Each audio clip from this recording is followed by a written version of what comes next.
adigoo soo tahriibayo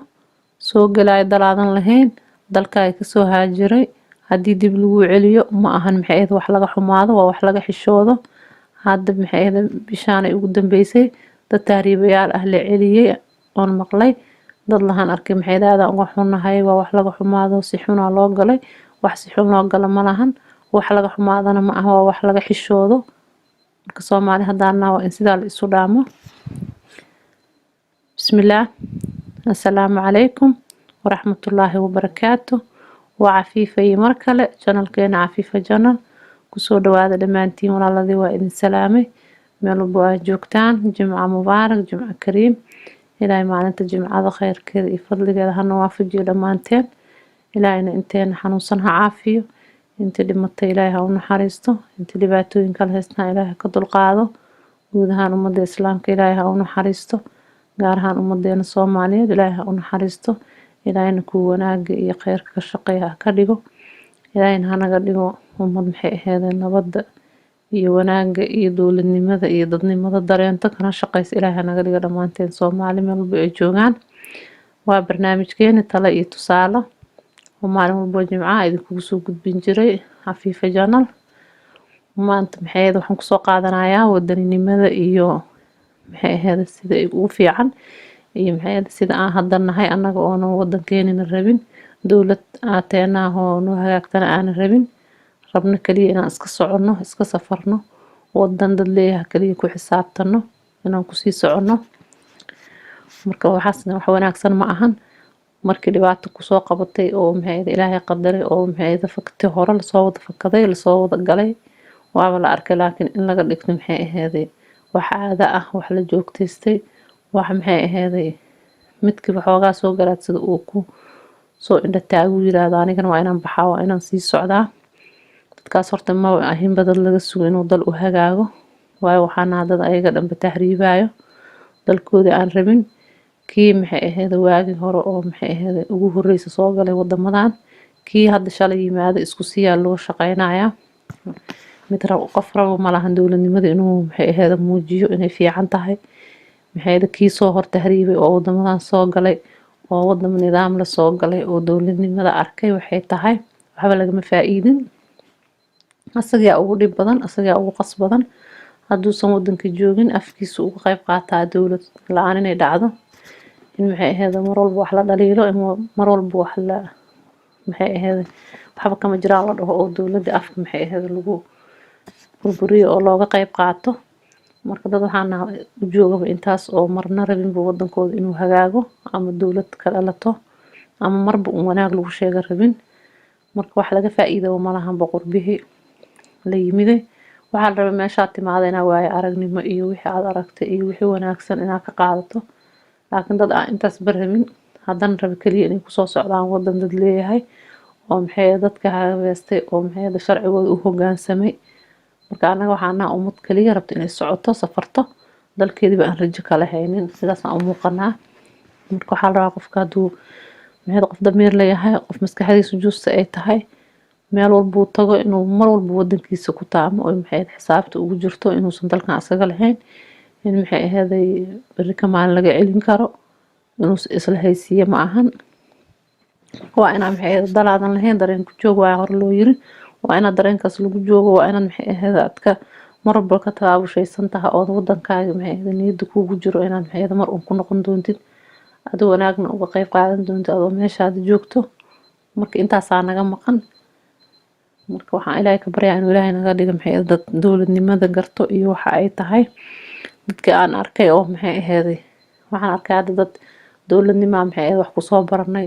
maxay waagi wadanka nabad ahaa hagaagsanay ka sheekeynayo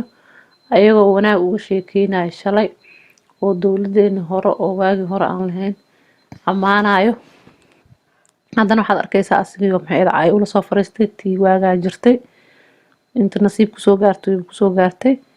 aniga kama mid ah dadka maxay ahayd dowladnimadaas arkay inta maxay ahayd wax qasnaayeen la kala ordaay la kala socday una wax ka xasuustaa. marka inta nasiibka u yeelatay oo la rabay inay dadku u sii macaaneyso dowladnimadu waxay tahay intaas ugu liidato hadda oo maxay tii aan inta aan arkin ba ee arkin oo la xasuusnay intii ka yareed markaas oo aanba kadib dhalatay ama waagaaba aan u lahayn maxay xasuus oo yaryaraay intaas bal rab inay uga faa'iideeyaan dowladnimada waxay tahay intii ayaga naguma haayo dadkaas waaweyn oo kasoo qayb qaatay xilligaas nabadda iyo dowladnimada iyo wax ku soo bartay oo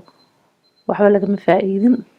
waayo waxay u taagan yihiin burburkii ay maxay ka qayb qaadanayaan tii waagaas jirtay dhaliilayaan oo hadda gacan lagu hayn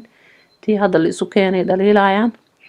marka anaga dhanba ma lihin badad maxay aheeday wanaag u joog ah waxaana dad maxay jecel inay mar walba wax dhaliilaan wax mar walba xumaanta uu keenaan marka dowladda haday xun tahay xataa dowlad la'aan ay dhaantaa nidaam la ay dhaantaa marka wixii aad haysataa la rabaa waxaaga inaad maxay habaysato mar walba waxaaga aad ku taamto inay wax fiican kugu noqdaan ma aha inaad mar walba aad soo taagnaato diidmo aad u taagnaato inaad maxay waxba ma jiraan aad tiraahdo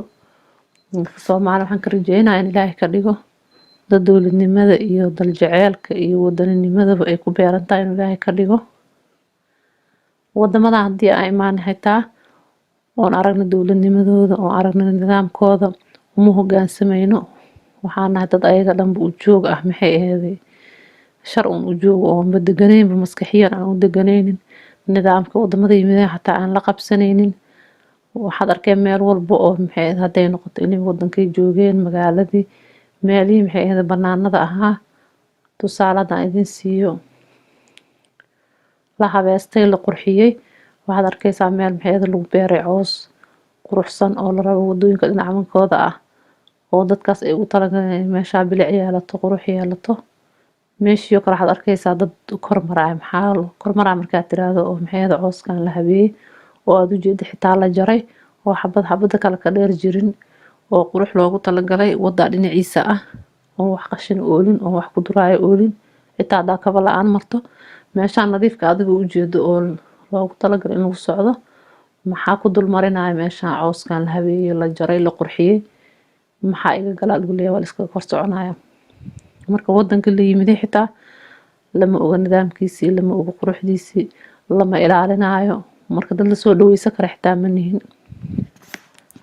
waxa kale oo tusaale in siinaya meelaha oo la isla leeyahay kale oo waxyaalaha lagu dhaqdo dharka iyo kale qasaaradaha meelo waxaa jira in xaafado kale ay leedahay waa xaafada ka banaanka guriga dhigantoo kale meesha laftigeeda way nidaamsan tahay albaab kore leedahay albaab kale sii leedahay qolka adiga marka aad rabtid inaad wax ku dhaqato gooniyo ku yahay qofka marka uu laha u balansan yahay iskale oo saacadii iyada soo banansatay wax ku qabsanay ku soo dhaqanay saacadaas oo kale waxa laga yaabaa qofku inuu kasoo dib dhaco oo waqtiga ku dhaco marka isxirta qasaaladii albaabki maadaama asaga soo daahay marka qofkan uu og yahay inuu soo daahayo wuxuu ugu soo talagalayaa hore u soo qaadanaya mididiisa inuu albaabka wuxuu ku furo oo maxay ahayd marka albaabka intuu meel kamid ah galiyo midida ku galo marka waxyaalo saas ah aragnay wixii ma nihiin badal soo dhaweysan karo dad nidaamka iyo la qabsanayo maxay ahayd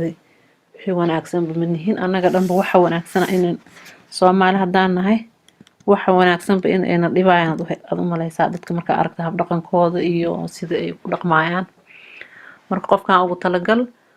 wuu soo diyaar garoow gurigiisa ku soo daahaa haduu meel aad ku soo daahaa wuu ogahay saacad inay ku dhacday wuu ku nasiibsanayaa hadii qof ay u balansaneed inay alaabta banaanka u dhigto hadii qof aysan u balansaneyn oo asaga cid ka dambeeyay markaas laakiin waqtiga dhamaadana waa mididiisa jeebka ugu jirto dad sidaas ahaana marka dad ma la soo dhaweysan kara ma banihinbo marka hadii wadankeena lagu celiyo haddaan sidan qurbo joog u nahana lagu celiyo kiisoo tahriib la celiyo waa waxa mudan habo dad ayaga maxay wadankooda gubaayo maalin walba burburinayo gacanta uga qayb qaadanaya inay burburiyaan maxay dhibaato yar hadii yani ay dhahaan waa muujinayna dhibna haysto dhibku waxa la rabaa markaad muujinaysa inaad maxay aad u soo banaan baxdo oo meel u soo istaagto oo hadasho oo idaacada ay noqoto aad ka hadasho laakiin inaad maxay dab qaadato meelihii oo dhan qiiqa dhigto gubto magaaladii oo dhan oo aad iska qayliso wax wanaagsan ma ahan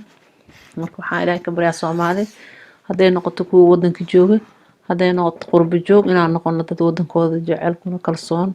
horumarka inay ku dadaalaan dal jaceelka ku dadaalaan qurbaha marka aan joogno xitaa kuma joogno qurux, waa in laga xishoodo mar walba wadan aadan lahayn inaad iska soo taagnaato haddana aadan nidaam u joogin oodan ka faa'iideysanaynin oodan ka qaadanaynin wixii wanaag ah oodan wadankaaga ku celinaynin waxa culeys ahoo loo joogo oo iyagana loo dhibo ama meesha ku jira laakiin sidaas ay tahay ayaga waxay noo soo dhaweysteen bini'aadanimo laakiin annaga dadnimadeeni maxay anaga ummad islaam ilaahay naga dhigay maxay haddana ummad Soomaaliyeed hal dal ah hal maxay af ah hal diin ah haddana inteedii aan ku qanacsanayn oo intaasba aan wax ku qabsanaynaa nahay marka ilaahay waxaan ka baryaa inuu ilaahay naga dhigo dad maxay ku kalsoon dalkooda waxna ka qabsado wadamada ay joogaan inta joogta nidaam ula joogo sharciyadooda ku joogo ugu hoggaansan wadankoodan u hoggaansan wixii ka soo baxo inuu ilaahay naga dhigo oo mar walba wanaag rajeeyo insha Allah maanta intaas aan ku soo qaadanayaa barnaamijka insha Allah waa noo jumcada xigta iyo haddii ilaahay nafta igu simo dhammaantiin khayr idin rajeynaya assalaamu calaykum waraxmatullaahi wabarakaatu